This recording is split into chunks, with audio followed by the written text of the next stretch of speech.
అదే RTV app వార్తల్ని క్షణాల్లో చదివే అవకాశం ఉంటుంది. ఒక న్యూస్ పేపర్, ఒక టెలివిజన్ ఛానల్ మీ చేతుల్లో ఎప్పుడూ ఉంటాయి. ఈరోజు మొట్టమొదటిసారిగా భారతీయ జనతా పార్టీ ఆదిలాబాద్ పార్లమెంట్ అభ్యర్థిగా నేను ఎంపిక కాబడి ముదోల్ నియోజకవర్గంలో సోదరులు స్థానిక శాసనసభ్యులు రామారావు పటేల్ గారిని వారిని మర్యాదపూర్వకంగా కలవడానికి రావడం జరిగింది. సోదరులు రామారావు పటేల్ గారు, అదే మాదిరిగా భారతీయ జనతా పార్టీ పదాధికారులకి, సోదరుల ప్రెస్ అందరికి కూడా నమస్కరిస్తూ, ప్రథమంగా భారతీయ జనతా పార్టీ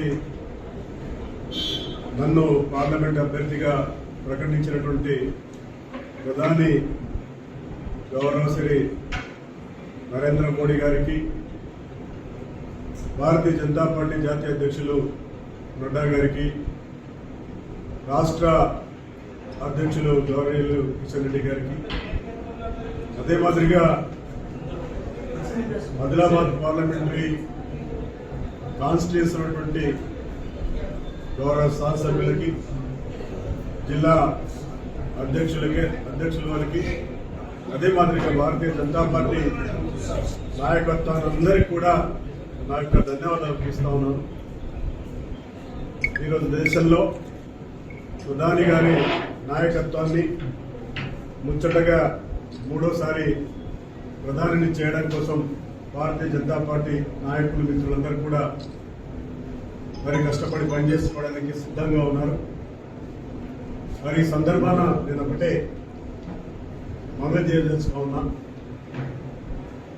చాలా సంవత్సరాలుగా రాజకీయాల్లో అనేకమైనటువంటి మరి పొజిషన్స్ లో ఉన్న ఉమ్మడి ఆదిలాబాద్ జిల్లా ఉన్నటువంటి పలు సమస్యల పట్ల పూర్తిగా అవగాహన ఉన్నటువంటి వ్యక్తిగా, గతంలో మంత్రిగా, పార్లమెంట్ సభ్యునిగా పనిచేసినటువంటి అనుభవంతో, మరి ముఖ్యంగా ముదోల్ నియోజకవర్గానికి సంబంధించినటువంటి విషయంలో కూడా ఆ రోజు మంత్రిగా చాలా ప్రాంతాలను తిరగడం, సమస్యల్ని ఏ విధంగా పరిష్కరించడంలో పరిష్కారం అవుతాయి పూర్తిగా అవగాహన ఉన్న వ్యక్తిగా, అదే మాదిరిగా ఈరోజు గౌరవ శాసనసభ్యులు సోదరులు రామారావు పటేల్ కూడా వారి అంటే ప్రత్యక్ష రాజకీయాల్లో లేకున్నా నియోజకవర్గంలో ఏ సమస్య ఏముంది, ఏ సమస్య ఏ విధంగా పరిష్కారం చేయాలని చెప్పేసి వారు కూడా మరి పూర్తి అవగాహనతో పాటు అనుభవం ఉంది.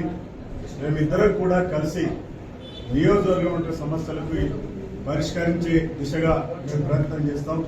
అదే మాదిరిగా నియోజకవర్గంలో ముఖ్యంగా బైసాపట్నంలో కావచ్చు, నియోజకవర్గంలో కావచ్చు, ఏ సమస్య వచ్చినా కూడా వాటిని సాల్వ్ చేసుకోవడానికి మేము ఎప్పుడు కూడా ఇద్దరు కూడా ముందుంటామని చెప్పేసి నేను ఈ సందర్భంగా మనవి చేస్తా ఉన్నాను.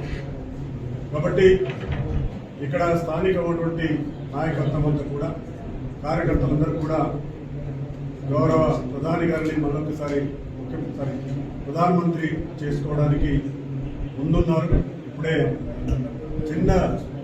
చిన్నపాటి సమయంలోనే చాలా మంది కార్యకర్తలు కూడా రావడం జరిగింది, నాయకులుగా రావడం జరిగింది.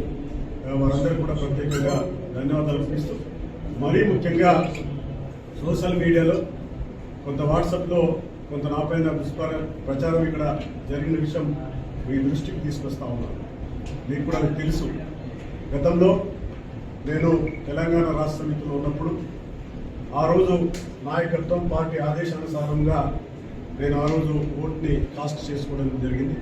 కానీ ఈరోజు నేను భారతీయ జనతా పార్టీలో చేరడం, ఒక కుటుంబ సభ్యునిగా మారిపోవడం, భారతీయ జనతా పార్టీ ఏ ఆదేశాలు ఇస్తే, ఎందుకంటే నిబద్ధతతో పనిచేసిన రాజకీయాల్లో ఏ పార్టీలో ఉంటే ఆ పార్టీకి నిబద్ధంగా పనిచేసే కార్యకర్తగా, నాయకులు ఉన్న వ్యక్తిగా భారతీయ జనతా పార్టీ ఏది ఆదేశిస్తే దాన్ని తూచా తప్పకుండా పాటించడానికి నేను సిద్ధంగా ఉన్నాను.